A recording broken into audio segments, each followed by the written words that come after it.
Of course, that's the woman of the day. Unajua Cliff, lazima vitu zingine nakuambia. Unaona venye unangojanga ile timu yako Manchester City ikicheza. Ama venye ulikuwa World Cup timu yako ilikuwa gani? France. So unaona? Sasa kuna World Cup ingine inakuanga pale Amerika. Yaani ni kama World Cup. Ni serious hivyo? Ni serious. Juu naita hivyo sababu ya wale watu wanaonanga hiyo kitu hiyo siku moja ni watu wengi sana in billions. Ni kama sasa hivi venye World Cup finals. Sasa huko ni sasa hiyo ingine ya huko inaitwa National Football League, NFL. National Football League. Lakini football si venye unafikiria. America soccer ndio football yenyewe. Okay, just to be clear. He plays football. Yes. No, he plays soccer. Yes, football ni kitu kingine. Unaonanga kuna manguo zingine za white, ziko na malaini zimeenda chini. Na zile wasema wamevaa ma helmet. Bas, na wako na mamiti. Na mafimbo. Na wesa wengine hawana mafimbo, ni kukimbia wanakimbia. Hiyo ya mafimbo iko na jina lingine, si hiyo. Sasa hii nyingine ni kukimbia na kimpira. Na kimpira kinakaa hivi oval hivi. Inaitwa Super Bowl. Sasa jana kulikuwa na finals. Super Bowl. Kansas Eagles. Sijui wanaitwa nje. Philadelphia, kuna wenye ni wa Philadelphia na kuna wenye ni wa Kansas. Sasa hao wa Kansas ndio wanaitwa Chiefs. Ni mashifu wote. Hao ndio walishinda. Ma Eagles ni wa Philadelphia. So venye sasa hiyo mchezo mwenye wanashinda sasa performances sasa. Hiyo siku hakuna kitu kingine inakuanga ikiendelea Amerika kubwa sana. Ni kushindana. Ni hiyo game. All televisions na wale watu wako hapo ndani. Ni kama rally huku. Hapana, rally ni kidogo. Hii yetu ya jam hapa Naivasha. Hapana. Bado hii ya huku ni kidogo.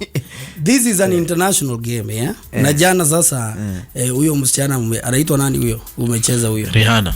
Jana alipiga show nyingine hatari. Nimeishi kumdai mbaya. Jana tena alipiga announcement nyingine hatari. Kama bado unamudai amepachikwa ingine mimba. Unaelewa? Unajua sasa huyu ameharibu soko ya venye watu wana launch pregnancies online.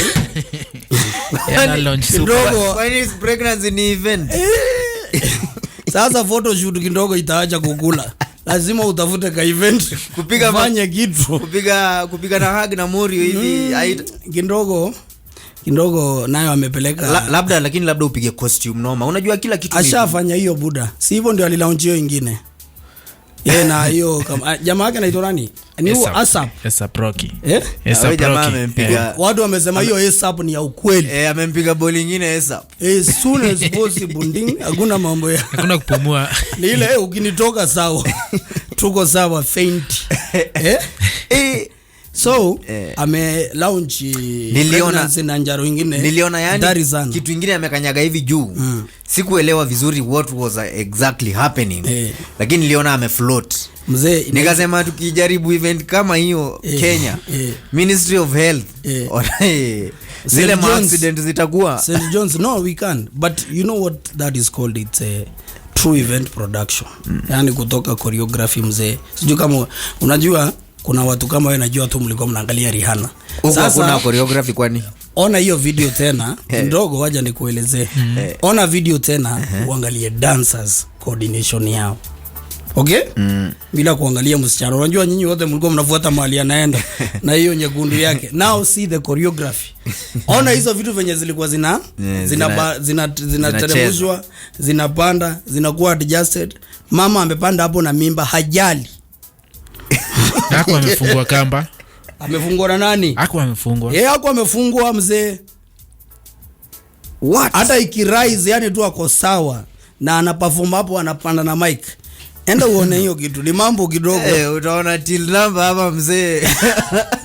Inasunga Kenyans for Cliff. He decided to perform. So I think I always love watching the Super Bowl because of lessons of how, first of all, sports marketing is done. We can learn from those guys. Sports marketing. Because everyone, I can say watu wengi dunia waliwatch hiyo kitu. Wacha nikutafutie. Si mimi niliamka na shangaa kunaendaje kati ya hiyo na World Cup yani iko na mafans wengi. I think ni how many people watched you will actually find out there is that information. Yes. Haya, unaona the most viewed nini ya last year ilikuwa na 208 million walikuwa wana watch live TV. 208 million live. Yes. How many Kenyans are hiyo ni East Africa unaona, so kama 4. wacha tuone ticket price for Super Bowl nilikuwa nimeona Mayweather ameka ni $10,000. Drake alishinda 700,000 kubet. Kwani alikuwa amekelea nini? Siwe kile hivyo mabet. Sikiza hivi kabla tupige nini. Anaanza kuuza tips. 2022 tiko moja ilikuwa $6,800. Okay? Lini hiyo? That is one of hiyo yani ticket starting for the lowest ticket 2022.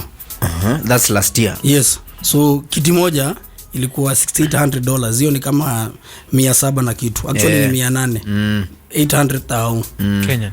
Na VIP ni $81,000. Hiyo ni sasa ni kama so 9 na kitu. No, hiyo ni milioni 10 mazamani. 10 imefika. VIP relax pale VIP. Sawa. Umesikia?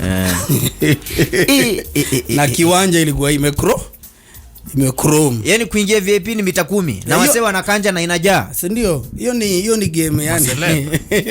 Na hapa ukiekewa by the way VIP 1500. Wai kwa nini event kwa nini aina gani? No, but you know actually do you know I've gone to VIP events in this country and some of them are well organized. Sometime tu ni grid wingia some of the organizers msee anataka kumake do mingi sana kwa VIP and not give that VIP treatment.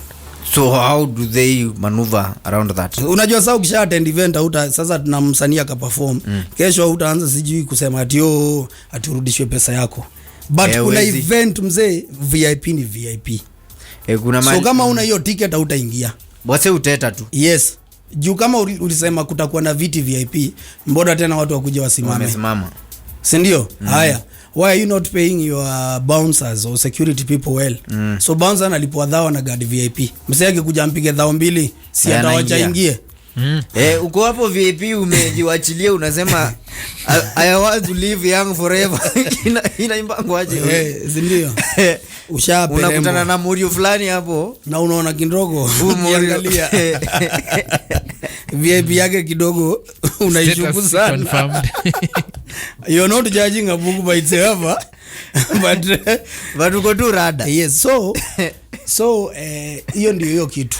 Mnasema kutakuwa na drinks tena unapata ule msi alilipa hiyo dhao 10 ticket anaenda kuhaso tena kununua drinks ndio apate drink ni normal. Yes, service enough mpaka yeye anajiendea. Yes, so then that's what me, because VIP ni VIP is just like ukimiona mavitu hata online za majuu for example club zao VIP peke yao ndio wanakaa chini. Sunaona kale ka place ndio tu amekiwa tu viti kidogo pale. Raia ingine wote ni usimame upige pombe yako utoke uende. Dance, go home. And it's actually should be like that. Kifanya VIP kwa VIP. Why are you just doing at VIP ni kuweka tu couch uweke hivi ati sasa hiyo ni VIP? Si kukaa. Kweli. VIP it's the experience. Na kuna area ndilingia Arusha mzee tuka experience hiyo VIP mzee. Juni ni a different. Yes, unaingia ni club iko na nini? Alafu uko ndani ya club kuna 2 rooms sasa tu VIP. Na huko unaweza tune ile muziki mnataka kusikia. So kama DJ anacheza reggae na hapa ndani mnataka kusikiza Kenyan mnaweka. Kama ni huko ni Nigeria na hapa mnataka mapiano mnapiga. Waiter ako on standby. Unanielewa? Ni mtu anapenda hata kazi yake. Yes, tena amsukumani hapo ndani. Mnaweza ongea, mkiamua ni kuongea you can talk business. Yes. So if you are told to pay an extra for that space you will. Kama we ni VIP that is. Kweli. Unanielewa? Lakini kuna vitu mingi sana tunaweza learn kwa hizi sporting events. Na tabia pia tubadilishe. Unajua kuna watu wanasikilianga watu wa VIP wivu. Unasema wanajifanya you must aspire to be a VIP. By the way, if you don't feel like you want to be a VIP one day, you have a problem. Lazima mtu atake want more. Want also the finer things. Comfort nini kidogo nini hizo vitu. So unasema watu wasisikie vibaya. Usisikie vibaya. Feel ile vibaya poa ile ya kuinspire. Unataka kujua naweza fanya nini. Juzia tu mtu anaharibu pesa.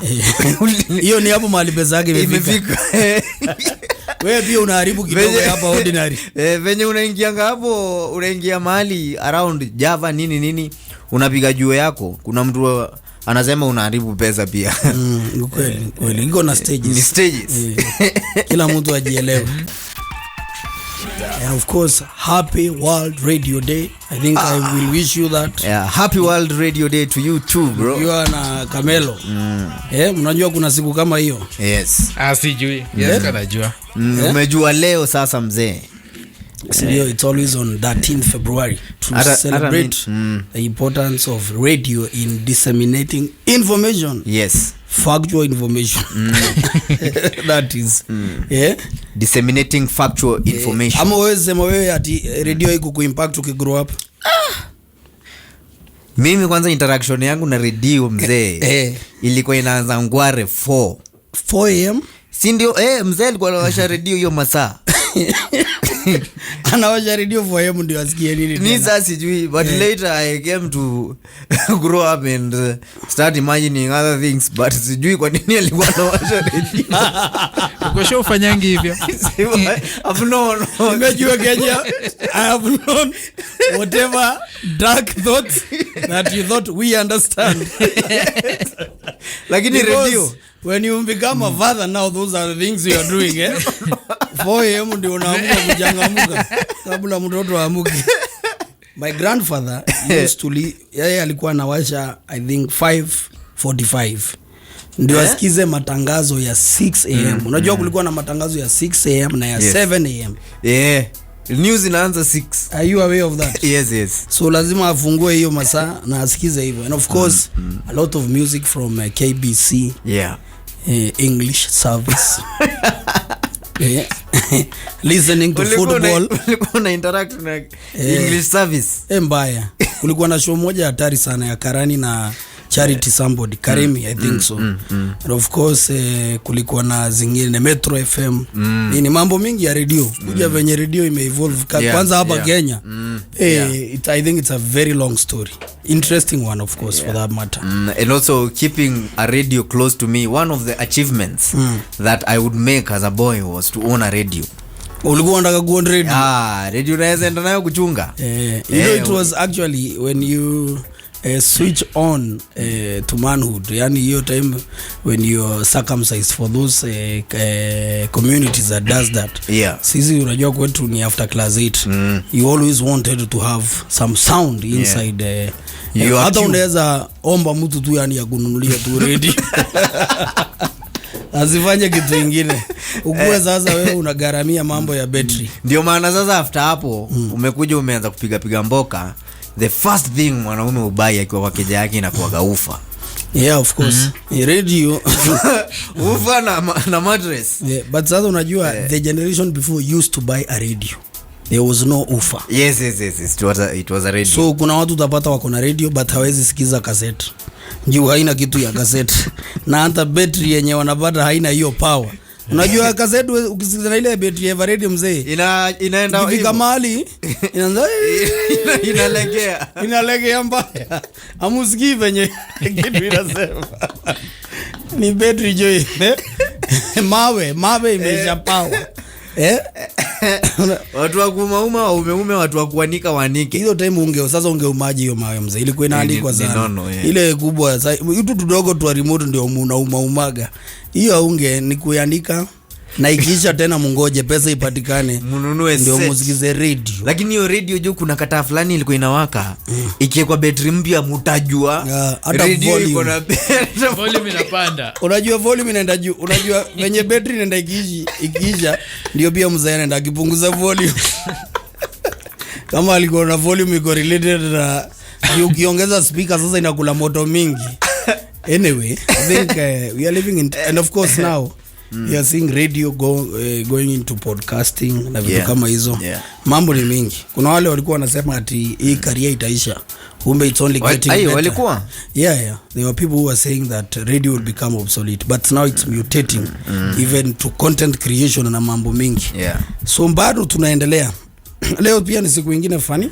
It is also International Condom Day. Camelo, I saw what they did there. Communication and condom. Yes. When there is proper communication, even trickling down to our personal lives, condom itatumika mahali. Itatumika. Wakaona it is also need to be a condom. Yeah, so today it's International Condoms Day. And of course it's a day to remind people on how condoms are very important to our lives. On ya kukumbusha. Yes. I thought it was to celebrate the guy who discovered a condom. No. It's actually to remind guys that they can save lives, they can protect you from diseases, unwanted pregnancies, na mambo mingi. And I think it's a good day because of tomorrow. Unajua kesho kuna watu wanaweza fanya makosa.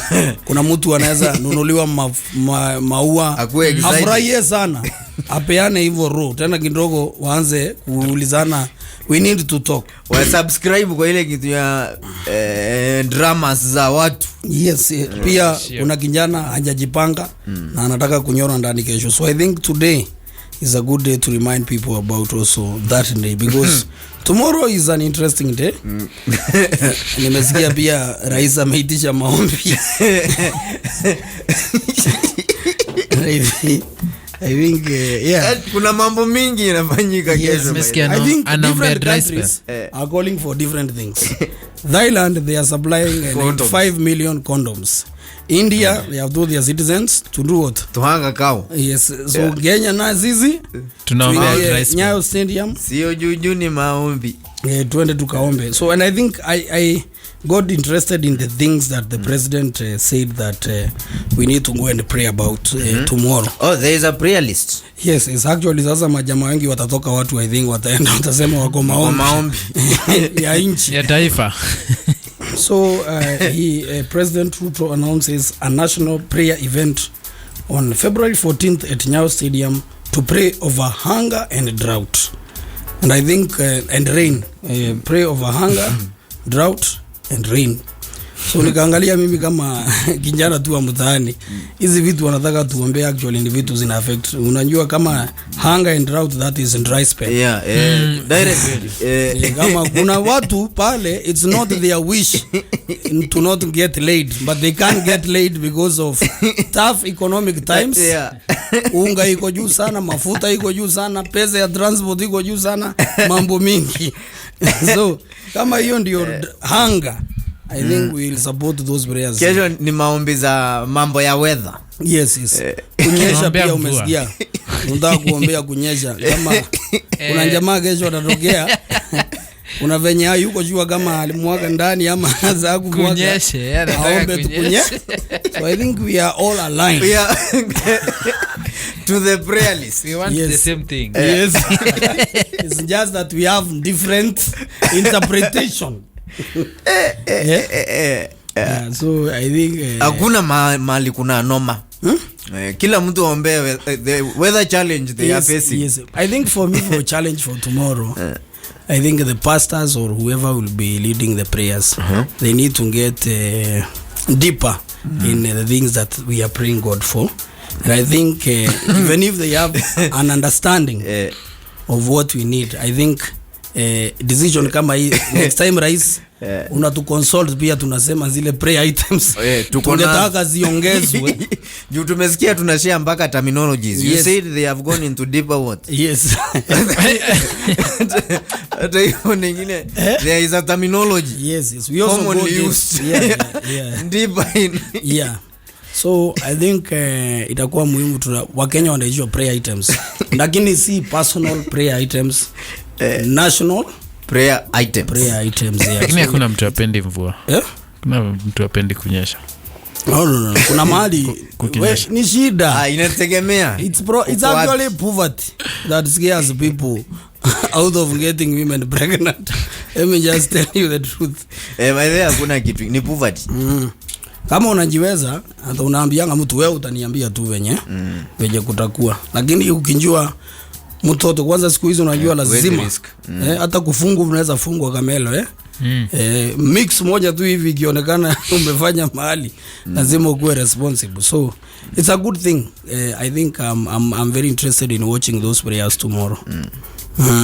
I mean lazima I must be tuned. Yes, but I think and I think we need to say this I think the same intensity that we are praying God to help us to finish drought, hunger, and also to bring rains. I think no, sindios, you know it's a serious thing because unajua lazima tusikizange rais. Rais akindirect kitu kama ameona hii mambo tutamaliza na Mungu. You know we must listen to that. But I'm saying as we pray to God, let's also see the same energy now into the people who are supposed to do God's work. Yes. Si kuna wale watu wamepewa kazi sasa na serikali. Kama tunaomba Mungu, si Mungu anafaa atumia watu kufanya kazi. Yes. So we need to see a lot of godly deeds from these civil servants, ministers, MPs, wale watu ambao wanafanya nao kazi ya Mungu ifanye. Ndio juu sasa unajua yeye sasa anaweza ongoza Mungu aombwe.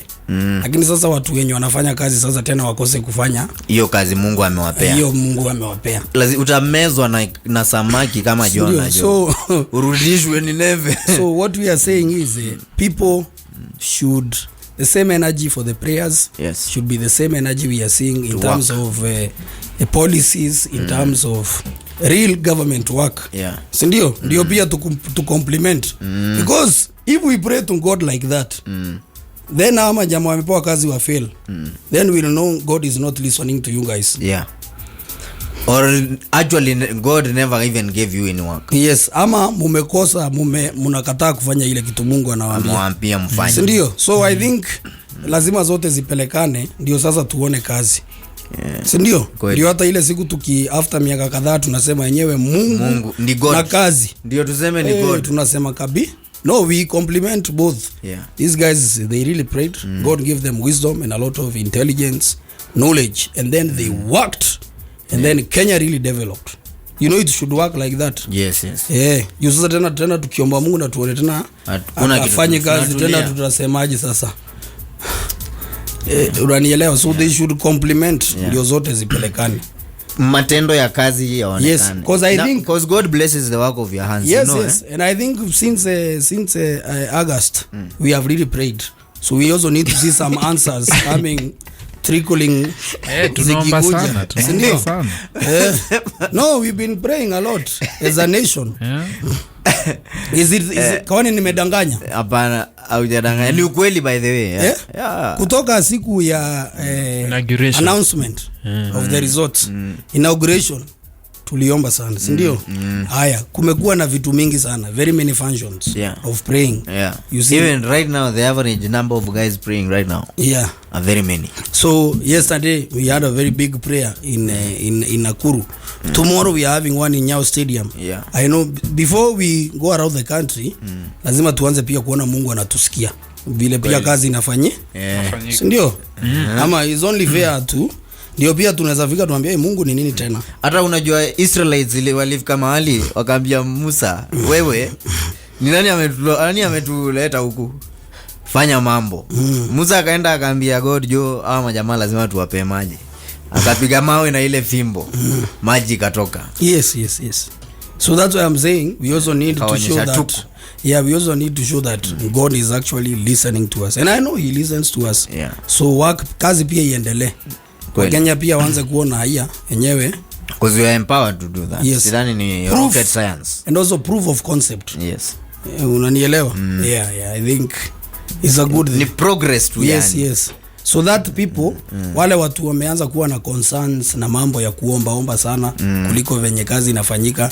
I think pia ndio waone hapana. By the way, God is listening and the work is being done. We cannot go to church every day. Actually, God rested on the 7th day. No, people can do that if it's working. Unanielewa? You know we communicate. Oh yeah, if it's working. Yes. Yeah, by the way kama ina work.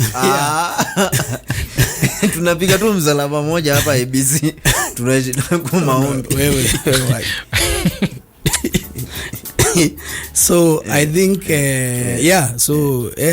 I'm supporting. So kesho tusikize.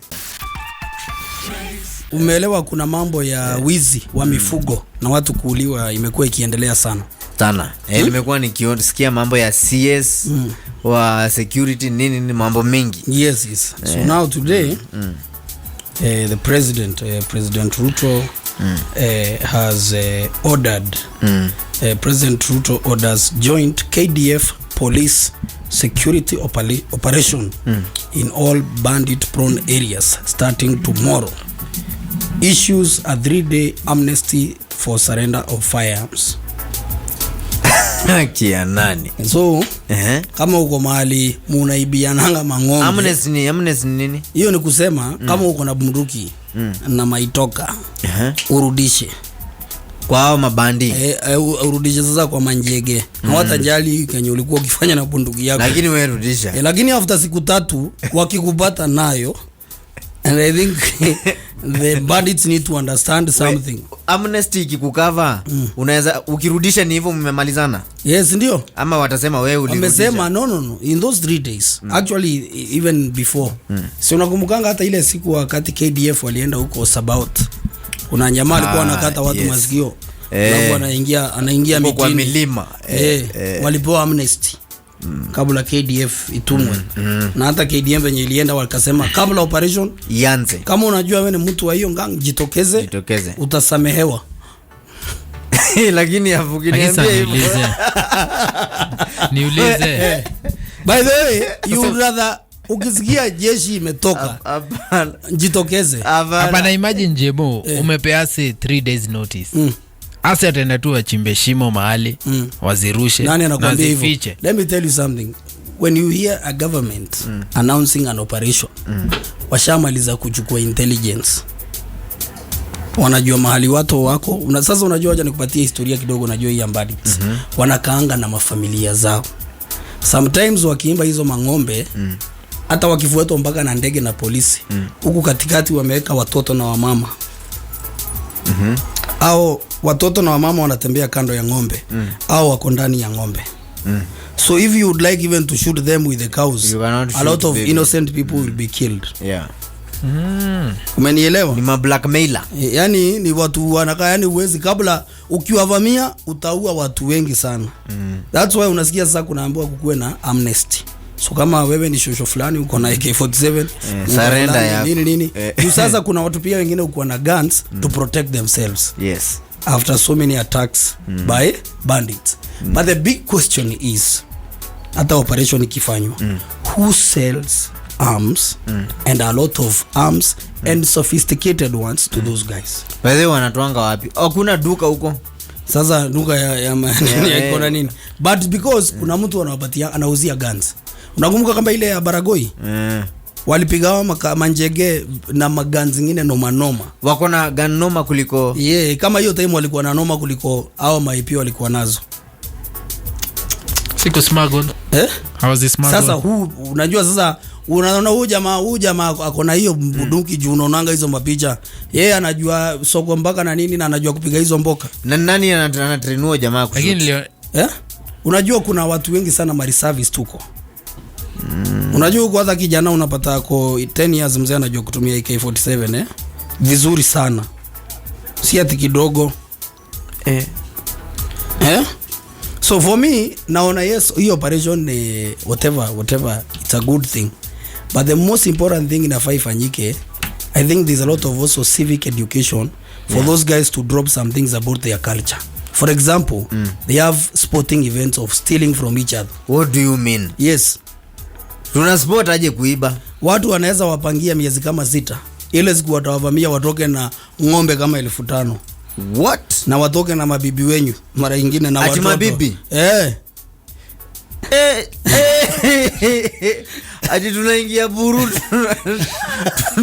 Tunabuteni kamelo mpaka mama. Mnaweza kumeniokoa. Alafu sasa na yeye mkimanage kuwatoka nao sasa watapanga. Sasa siku moja it doesn't matter the time. Yes. Ngoja, sasa bibi yako anaenda kukaa huko akingoja upange. Hapana. Sasa hata unajua labda anaweza pelekwa hata mahali kwingine. Huo labda utaimpata. Na ukiamua mtafute. Sasa hapana, unajua sasa unamtafutaje mzee? Huwezi enda hiyo area. Kama watu wamewatoka na ng'ombe na wamama, inabidi mu maintain. Sasa na nyinyi mpange revenge. Sasa pia nyinyi lazima mwa surprise. Hata unasikianga a village was raided, 20 people killed, ng'ombe zimeibiwa na nini. Kimovie. Yes, so there is kuna hiyo element ya sporting. Haya, kuna ingine inasupportiwa na some people with connections for commercial purposes. Ni kama wenye ni sponsors. Yes. So mtu anasupportiwa militia, anawampaka anawaam, wakiiba hizo mang'ombe wanamletea, anaziuza. Yeye anawapatia do yao, yeye anaenda kuziuza kwa markup probably 10 times or the price at which they bought the cows. Sasa hiwezi niambia hao watu kutoka tuzaliwe mzee wamekuwa kifight na mpaka hadi leo bado wanapiga ng'ombe. Kuna ng'ombe ngapi? Kwani tuko na security na gaje hiyo ati watu wezi diliwa nao waache tu hizo vitu. Na hiyo ya kuuza unajua ni noma juu sasa hawa si wenye waliibiwa. Wakiamua sasa kukuja tena watapata ile do. Na sasa umeona jana ama ni juzi walichoma gari ni 3 za karau na wakaua makarau. Ande watu wanasemaje sasa? Hivyo tu. Na si ati ni makarau iba ng'ombe zao. Wana try kuonyesha venye wao ni wabaya. Kuna siku ingine Kindiki alikuwa mkutano Baringo kama ako hii ngambo wakatokea ile ngambo na wakawasha moto kuonyesha na hawatuogopi huyu jamaa. Lakini nilisikia ule anatembea akisema mapolisi wa huko kwa hizo arid areas hawapei hata ile incentive allowances. Na pia manini wamepewa mandengo wamepewa si handi za pa. Si za pa kama zao waseme. Jamaa kuna hadi sniper na wewe una G3. Kama ile nyingine wajua walipiga na sniper mzee mbaya. Hawako mahali chini. You know they were lured. Waliluwa makarao mpaka ile sasa kona. Alafu sasa wakawazunguka. Mzee inapigwa hivi unatry kukimbia hivi. Unapigwa kutoka hii side nyingine. Na wanaona sasa wao wako juu. Wanaona nyinyi mko mahali chini. Na wanaishi huko. Alafu Jemo unatuma msea alikuwa posted coast kwenda hiyo area na msea ameishi huko. Anajua terrain. Lakini unajua training yenyewe inafanyika Kiganjo mzee ukichunguza. Hakuna mahali hizi ingia jupozo wana train hata kuingia mavalis na nini. Normally kama sasa hivi unasikia ngati huko sijui kuna valley ati sijui watu wezi ingia. Ni kama Valley of the Dead ama ni sasa unashangaa kwa nini? Kwani kuna nini huko? Ati kwa nini inafanyika hapo? Nini hiyo inafanyika huko ati watu wezi ingia? Sinema msitu. Hata kama ni msitu kwani hai. Who is there? Mzee tuko na capability ya kuingia kwa hiyo msitu na tutoe watu. Kama hao watu ndio wanavuruga. But now it's big business. I hope that once and for all sasa after hiyo operation civil education tu yani watu wasomeshwe. Watu wachanu. Sio Masai wako na ng'ombe. Na wapigani wako tu sawa wanatembea na mang'ombe zao wakienda mali wanaenda. Ama watafutiwe solution. Hii kuibiana serikali amue kila mtu apewe ng'ombe iko. No mimi nilisema lakini after hii exercise serikali itoe ng'ombe kama 10,000 the sporting cows. Activities hizo ni za kuibia na zimemakiwa. Hizi ni za gava lakini for sporting activity you can steal but not kill anyone. Kama lazima wacheze hiyo game ya hiyo utaendeleza hiyo utaendeleza mchezo. Sasa hiyo inafanyika mpaka hiyo siku ya event inajulikana. It becomes a challenge. And even people can come to watch. Unaona kuna series fulani nilikuwa naona Netflix imeshuti huko maucha sijui za Philippines wapi. Watu wanafanya tu ma sporting zingine wengine wanafight na mabull na nini. Sasa hii yetu inakuwa ni event. Tunaenda hata kuona watu wakiibia na mang'ombe. Unajiposition ni challenge. Pia gava inafaa kuinvest na technology. Hata wanapewa zile magani mboza nini zinaitwaje paintball. Anaenda kuiba mang'ombe na mapaint. Ukipigwa kama ni wewe umepigwa Rules of the kwanza, game. yes, unatulia unawacha ng'ombe ziende. I think it will be very interesting, you guy. Sindio? Na hiyo zaida kwa unajua inaweza kuwa game nyingine hatari sana. Sana. So because ni sad, mambo ni mengi naendelea. I think also ni ati say they train juu kutoka saa tukiwa watu hii tulikuwa tunasikianga bado upiga hiyo shughuli. Ni saa kukaa na achia mtoi wake, mtoi anaachia mtoi wake. Huko huwezi chezea shushu ya mtu hivi hivi. Hivi wenye mnaonanga shushu ya mtu watu unamchezea. Unaweza mchezea arudi na mashini nyingine mzee. Huko watu wish in peace. Juu kila nyumba iko na AK47. Most of them. So I think itakuwa mzuri. The police are also changing their uniform again.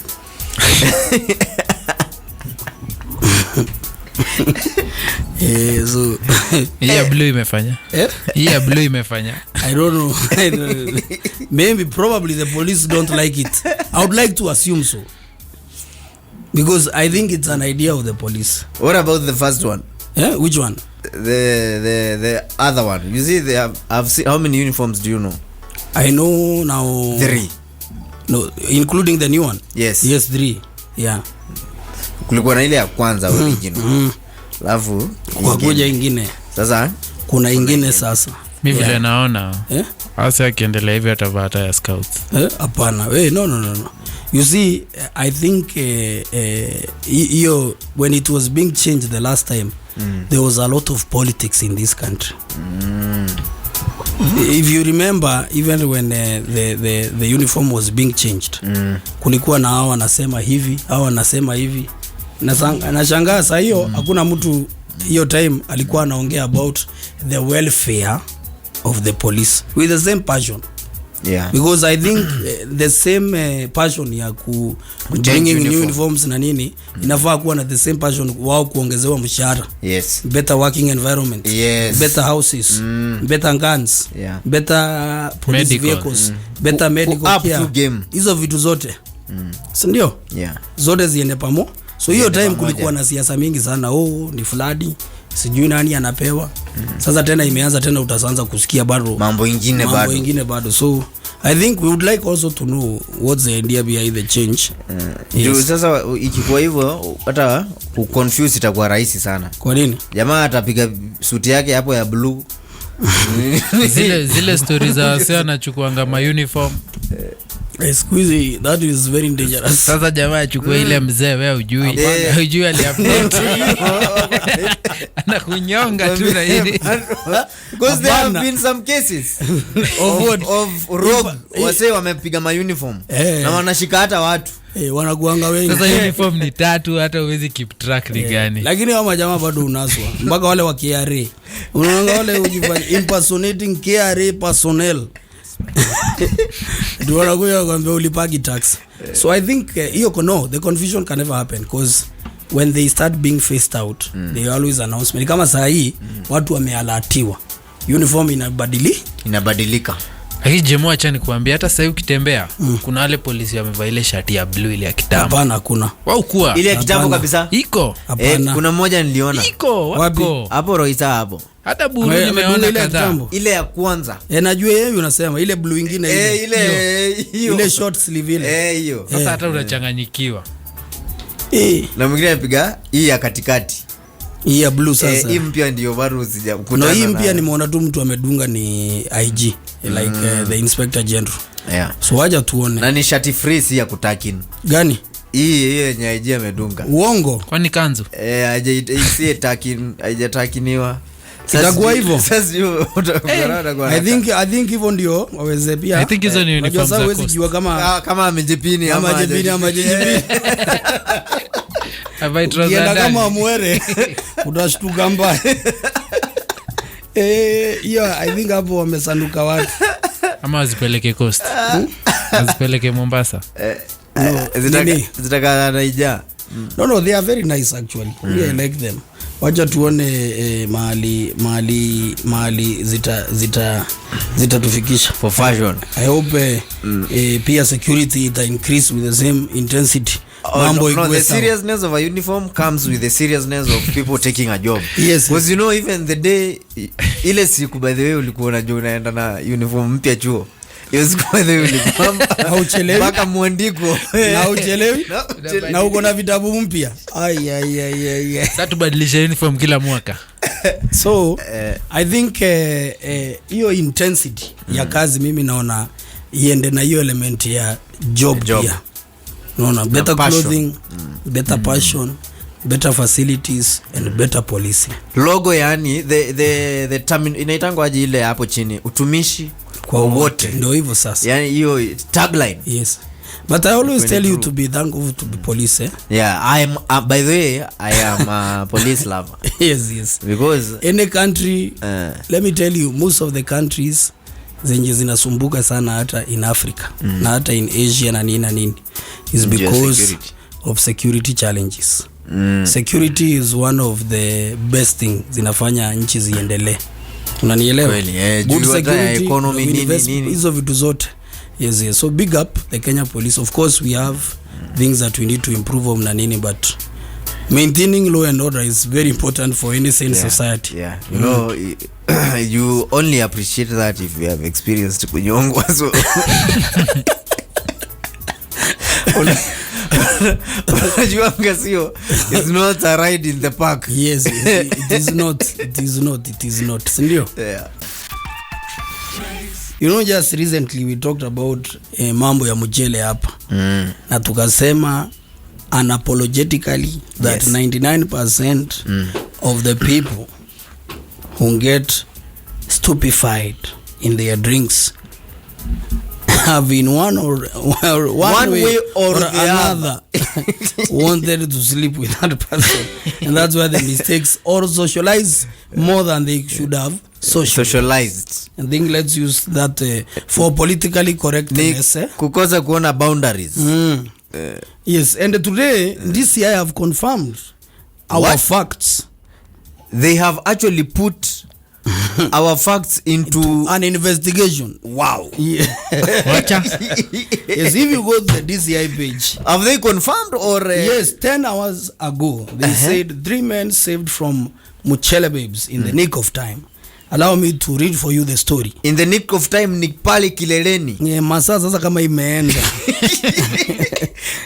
Hiyo imeenda. Sasa hapo kwa akili yako unajuanga utakulana. It's called the nick of time. Yani umetolewa kabla ukatwe. Unanielewa? Ndio hivyo sasa. So 3 men who were enjoying their drinks at a popular nyama choma and drinking joint located at Kamakis along the Eastern Bypass. Napajua. Will be lucky to celebrate their Valentine's Day with their main. With their main. After being saved from a pack of Pishori babes by a bar manager. Bar manager. The trio had checked into Green Spot Gardens yesterday afternoon to unwind as they planned for the week ahead. Yes. Ile tunaitanga Sunday ya polite. Sunday polite. Twende tukunywe 2-3 twende mtaani. Na tumezeka kitu. It end up being like a Friday. Ukiona game. Si ndio? Haya, they imbibed rounds of cold swallows. Imbimbing. Ndio hiyo.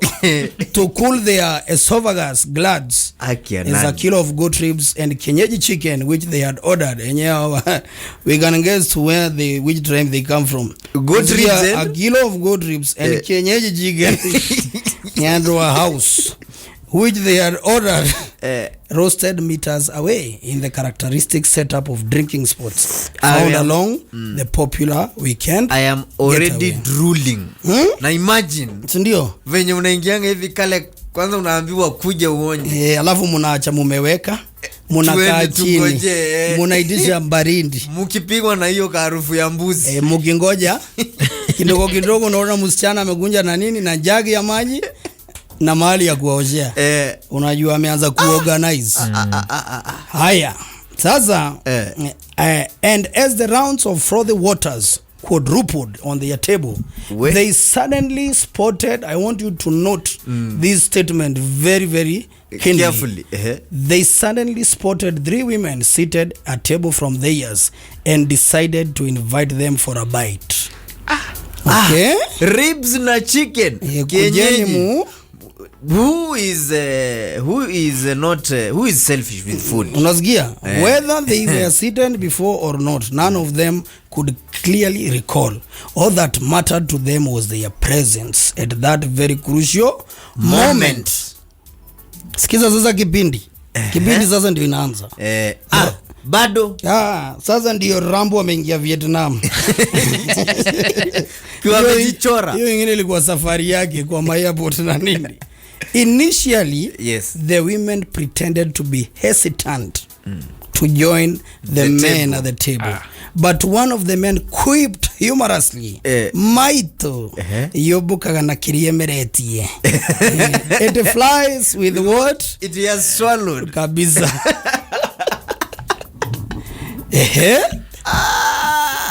Sasa kwanza waliamua no we are not. Sasa huyu the guy for Maitore thought now sasa ni kuwasaidia na nyama. That statement seemed to have worked the magic, and the women giggled as they joined them in tearing away the marinated juicy goat's ribs and washed it down with rounds of drinks. Unasikia kuishi. Yes. The next statement is very good for you to note because it comes from the DCI. Please. Directorate of Criminal Investigation. The men filled with boyish excitement. Okay? I want to read it again. This is from the DCI. And the boys filled with boyish. Ukiona best yako kuna boyish excitement unamwambia. Kuna upi. Wacha hii mambo DCI walisema tuache. The men filled with boyish excitement enjoyed their newfound company as hit song Wend Away Summer by popular Kikuyu musician Samido and Joyce wa Mama rent the air. Nekyo wa mama nanya nirire niwengoi. Unajua majamaa wataka kwenda kuhihinya ihohas. Majamaa pale wamemeza mbuzi. Kuku bado iko na kila mtu amejichukulia ihoha. Akiarani. Ndio hii. Ihoha ni boil. Yes, unajua ukivinywa boil lazima useme alafu itoe kitu. Itoe sasa the context niyo ka sauti unafanyango ni the same na ile sauti soundtrack kidogo. Anyway, I am assuming Apple the top head. Yeah, the song was setting the mood for a happy ending. The top head, the big head was not in connection with the small one. Little did the men know that they had innocently invited a marauding pack of Pishori babes whose intentions were not to have fun but to steal from them. Na watakuja kujua aje? As the evening progressed, the ungrateful women laced the drinks with a stupefying substance and began wooing the men, whispering that it was about time to go and do what is supposed to be done. Finals. Hiyo ni knockout by the way. Mtu akikwambia ati by the way twende nikakupe. Hiyo ni knockout. KO ushamalizwa master. Luckily hapa ndio story na take a new twist. And the barman who was at the counter noticed the sudden turn of events as the three men appeared zombified all at once. Aliona majamaa zombified wote wamezuzuika. By the way, unajua hata mkikunywa amwezi lewa the same nyinyi wote pamoja. Ati muzuzuike no. Blekisi wote meza moja. No. Alafu wasupo wetu wakoona. Hakuna. Sasa anasema luckily the barman who was at the counter noticed the sudden turn of events as the three men appeared zombified all at once, prompting him to call our officers who responded immediately. Helen Wamboi, Irene Wairimu and Fidelis Wamboi were arrested, and upon quick search stupefying tablets were recovered from them. Lakini hawa jamaa pia afadhali pia tungewekewa picha zao. Nafikia ni adua wapi? Juu vitu tena walikuwa wanataka kuokota pia. Watu wanasema kindogo standards nao pia. Walikuwa lakini umesikia wao jamaa au majamaa, there is one thing that I've learned from that. What? au majamaa unaona hivyo venye walikuwa wanaimba, it means these guys were joyful, walikuwa yani lively. Unajua kuna wale majamaa kwa klabu unaangalia hivi unaona hao majamaa wako lively by the way. Yes, they having a good time. Yes.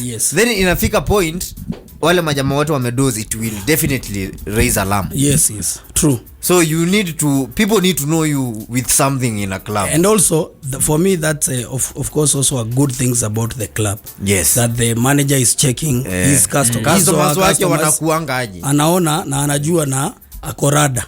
Kuna mahali sasa hiyo unajua pia inaweza haribia jina sana hiyo place, kama if for example those guys wangeibiwa na vitu kama hizo. Kuna mahali manager they don't give a damn. Kuna area sasa manager yako kwa kipindi yenyewe na mawaiter tena wengine. Sasa hizi club manager ni mmoja na kwanza wengine ndisikia ukilipa na M-Pesa siku hizi jongori master. Wacha. Kuna zingine unajua ukionyesha pale unajua mara nyingine na kuja na balance.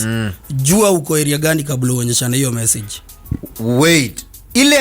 Ile ya code ile. Yes. Nipe nione hiyo code. Yes. Na kama let me give you a secret. Kama hiyo hiyo till number yao ama paybill inatuma pesa kwa bank. Onyesha ile ala tunapata kutoka kwa bank because it doesn't have your balance.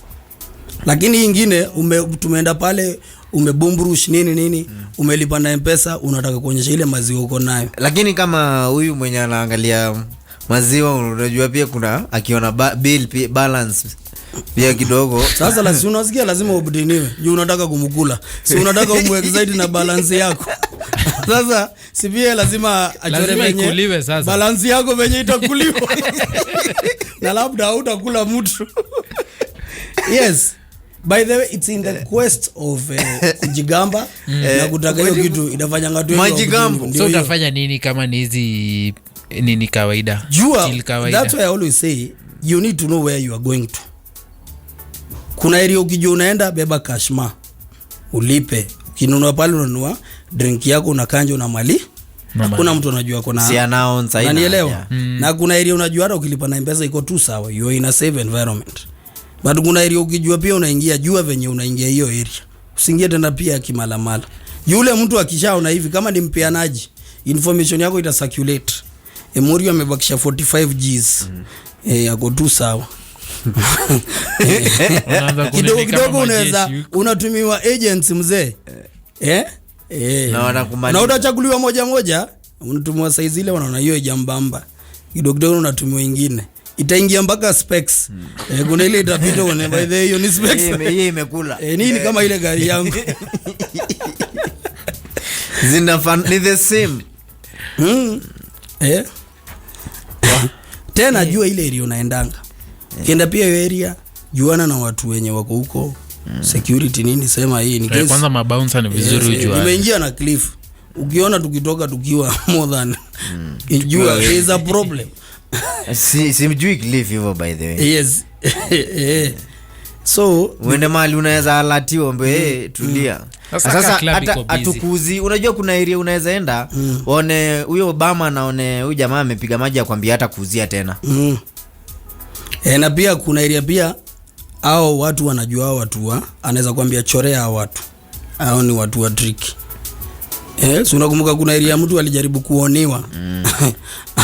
Akakataa.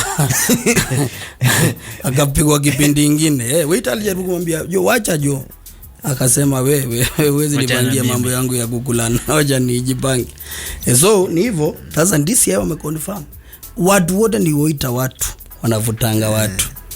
Na ni msee mmoja utapata kwa watu watatu aliona mtu akachekesha anasema ando ali tumetea tuwaite hapa kwani iko nini mananywa ki kagiribis no tulemwone kokora kagiribis kweli ini kagoma kati ya 1800 mawa kile matada tu ona neko kagura nikio mama ndawa soro ndio hiyo sasa. Sasa hiyo umeshiba. Lakini hata huko Green Spot ni ma black labels yuko juu ya meza. You see unajua ni area hiyo ni area fit hiyo ni area starehe. Unanielewa? Hiyo place iko na mabase fit sana na mingi. Unaona hata mimi hiyo ni area nishaenda na ni true. Unaweza kaa mbonge story fit nini maboys nini. Normally at siku hizi kila maboys wakitaka kumit lazima mnataka kukulana. Ile time you go out it's about mnafaa kupatana muone tu kigame. Mama you should actually be sober when you are deciding on who you want to sleep with. Yes. Yeah. Kweli? Yeah. Yes. Kweli Kamelo. Wacha. Yes. You should be very... Afadhali upange ukiwa soba mwende mkakunywe na venye kwanza watu ufanya event wanasema pombe itatolewa jioni. Akwenda sure bet. Mule time vote of thanks itaisha, tuombe watu waanze kwenda ndio tukae kama 30 minutes alafu bas. Kweli? Sisi tunataka kuanza event na tei. Upige tei alafu uchotane. Uko na wazimu nini? Lazima utachotwa sasa wewe mwenyewe. That's how it goes down. Lakini hawasi uko na nini gani? Nini? Roho gani kuteka kwa club? Ni nyege. Leo ni risky. Ni nyege na pia kujigamba. You know there is a competition on how many people someone has left with. Or it is heroic. Yes, ati kuzina kusema kutoka na mtu. Ndio ile kegea uwe guy. Trela. Kila mtu taka mai.